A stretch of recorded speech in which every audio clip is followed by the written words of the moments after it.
Pues yo soy Ruth, soy enfermera de pediatría y soy enfermera desde hace ya 17 años.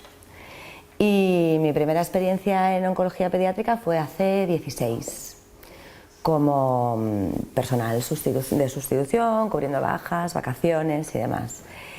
Y yo creo que quizás la anécdota más guay, como para comenzar, es la primera vez que me ofrecieron un contrato en oncología pediátrica, que es como la unidad como que da miedo, ¿no? Por excelencia. Todo el mundo le hablas de trabajar en oncología pediátrica y la primera reacción es: oh Dios mío, ¿sabes? Qué planta más triste, qué planta más complicada, a nivel emocional es súper dura y tal. Y de hecho, la primera vez que me ofrecieron el contrato, le pregunté si es que no había otro sitio para poder ir a trabajar, porque tenía exactamente el mismo miedo que tenemos cualquiera cuando nos ofrecen eso. Y me dijeron que no, y allí me metí. Y de eso, pues eso, hace 16 años ya. Y la verdad es que fue, pues más bien como todo el proceso contrario, ¿no? De darme cuenta que no es una planta en absoluto triste, que a nivel de enfermería y a nivel profesional es increíble para trabajar. Cuando nosotros hablamos como enfermeras, sobre todo, que tenemos una continuidad de cuidados, que somos un poco las que estamos a pie de cama, la que vivimos el día a día del paciente y de las familias y demás, esto todo lo tienes en oncología pediátrica, ¿no? Porque es el niño como paciente, pero que no se desvincula en ningún momento de la unidad familiar, que son los papás, los abuelos, hermanos y demás. Y entonces todo lo que te enseñan en la facultad del paciente como concepto general, paciente, familia, lo tienes allí. Y eso te das cuenta por la primera vez que empiezas a currar allí. Y la ventaja que tiene sobre todo, y que para mí marcó la diferencia y que para mí me hizo darme cuenta que me gustaba un montón la pediatría, que me gustaba un montón la oncología pediátrica, fue que es que en ningún momento dejan de ser niños. Y eso es lo más genial. Es decir, son niños que están pasando un proceso complicado, pero en ningún momento dejan de ser niños. Tienen su fiebre, le controlas su fiebre y vuelven a ser niños y a jugar y a disfrutar. Y están con su quimio y los dejas hechos papilla unos días, pero si controlas los síntomas vuelven a jugar y vuelven a ser niños. Y es muy guay. Y sobre todo eso, el aporte que te hacen es una unidad así como súper alegre, además. Quizás yo noto la diferencia de trabajar en oncología de adultos, que también trabajé y había trabajado.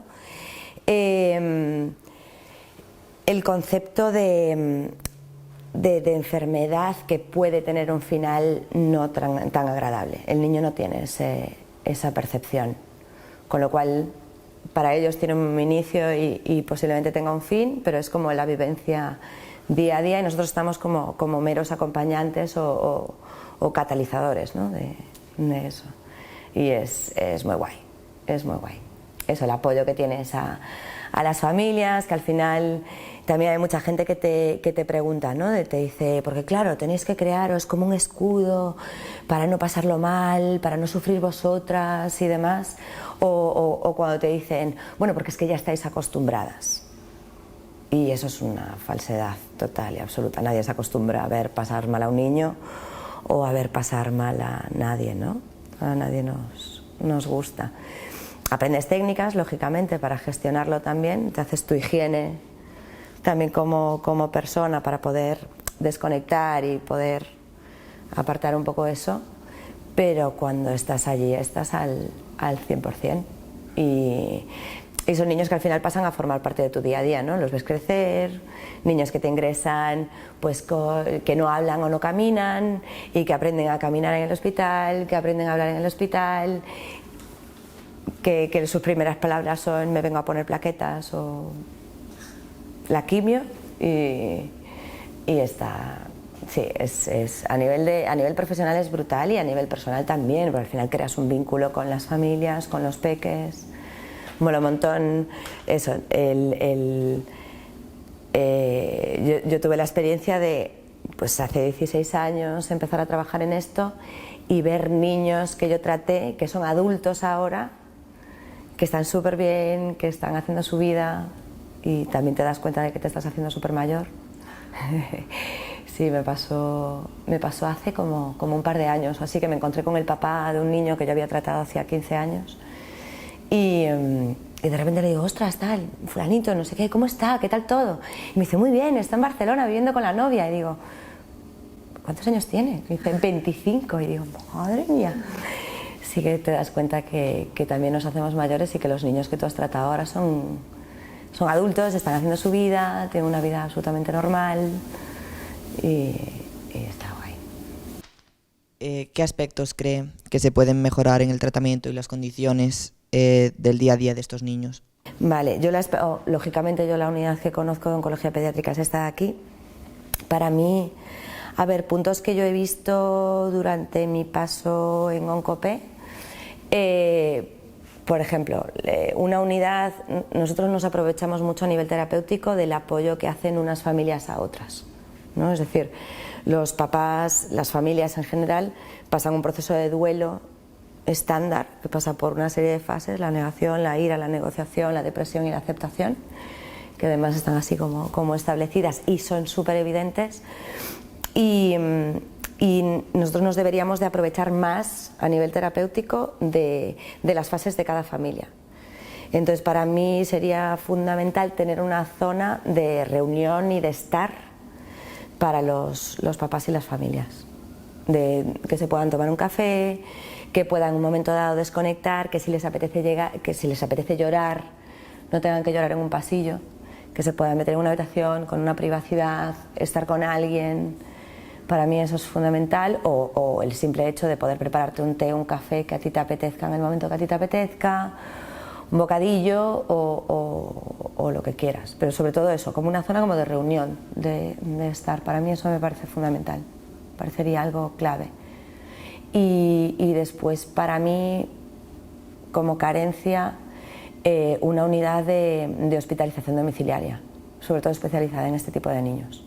Niños que no tengan que venir a lo mejor a hacerse un tratamiento cortito o hacerse un control analítico y demás con todo el trasiego que eso conlleva, sino que pudiéramos llevar la hospitalización a su casa o en procesos de final de una enfermedad o un desenlace, pues eso, hacia la muerte, que ya quieres hacer unos cuidados paliativos de calidad.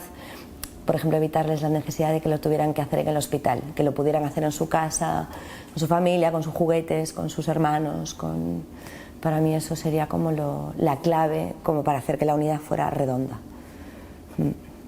Bueno, ¿qué podemos hacer nosotros como individuos para ayudar a luchar contra el cáncer? Para ayudar a luchar contra el cáncer, a ver, para mí sobre todo a nivel de investigación me parece crucial investigar, pues a nivel de tratamiento, mejoras de tratamiento, mejora de control de efectos secundarios, y como individuos de a pie hacerlo visible, visibilizar las carencias, hacer visibles las carencias y pedir el cambio, ¿no? A nivel ya no de dirección hospitalaria también, sino a nivel ya como un nivel superior, ¿no? A nivel político. Y por ejemplo, yo digo, para mí clave votar, votar a quien hay que votar y votar a las personas que realmente se preocupen por esto, hacerlo más visible. Yo creo que esa es la clave. Sí. ¿Qué cree que es lo más importante para avanzar hacia un futuro donde el cáncer tenga cura? La investigación. La investigación, sobre todo, sí. Invertir en investigación. Hay mucha gente que está parando estudios a nivel de tratamiento, a nivel de diagnóstico, sobre todo a nivel de diagnóstico precoz, que sería como la clave, a nivel de investigación genética, el ver qué factores predisponen o no, a nivel de prevención primaria, secundaria, que es ahí donde tenemos que meter más presión, estudios de diagnóstico y mejora de tratamiento. ¿No puedes contarnos un poco la diferencia de tratar a un paciente con el que en un principio no tienes ningún tipo de relación con él, a tratar, bueno, tú en tu caso ya nos contaste que no llegaste a tratarlo, pero que podría ser el tratar a un niño que conoces o que conoces a su familia o que tienes algún tipo de relación con él? Pues mira, esa pregunta mola un montón. Esa pregunta es muy guay. Pues vamos a ver. Es una pregunta complicada. Es una pregunta muy guay, pero es una pregunta fastidiadilla.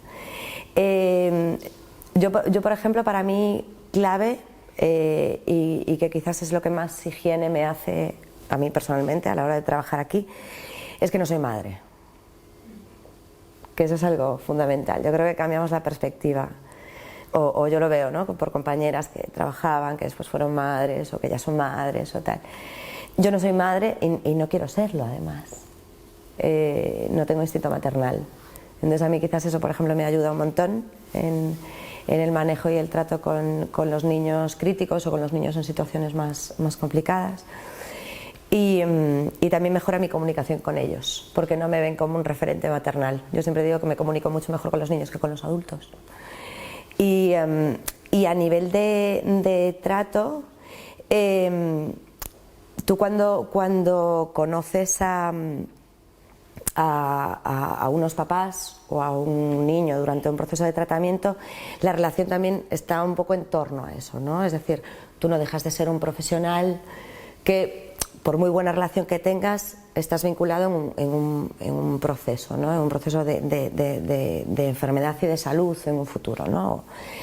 Entonces creas tu vínculo o creas el inicio de tu relación con esas personas desde el momento en el que la enfermedad aparece, ¿no? Entonces yo creo que ahí también tienes una visión como mucho más profesional.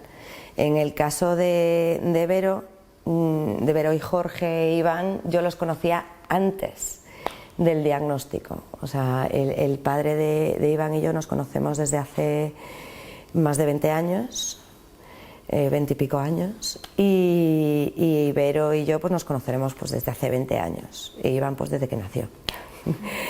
Y entonces, claro, la relación se inició en un proceso en el que Iván ni siquiera existía, en el que Iván era un niño sano, en el que Iván fue un niño súper deseado, y yo viví todo el proceso, además de cuando me avisaron de que estaban embarazados, de que esperaban un peque.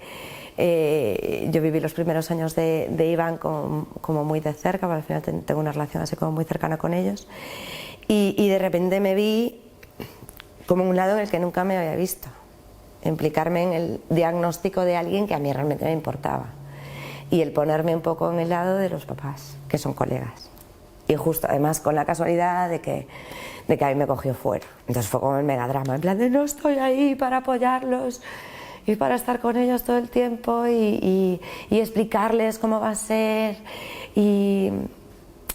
pero por otro lado estuvo súper bien el sentido de que a mí justo me cogió fuera todo el proceso como quizás más duro, ¿no?, del inicio del tratamiento, de repente de verte con un diagnóstico así.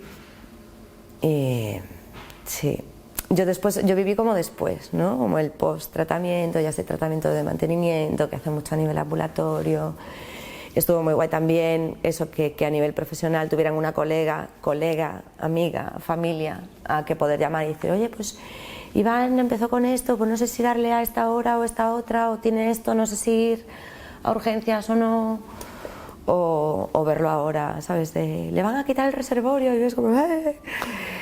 Sí, yo creo que quizás lo que cambia es el momento de inicio de relación, ¿no?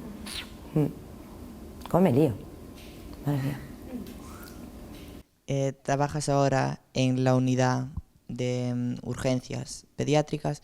¿Qué es lo que más echas de menos de la unidad de oncología? La continuidad, el seguimiento.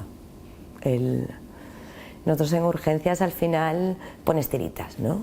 Es decir, llega un niño que puede estar más o menos grave, tienes un periodo de contacto con él y con la familia muy muy corto, que aunque sea muy guay y te lleves muy bien con el niño y con los papás, no deja de ser como ¡fup!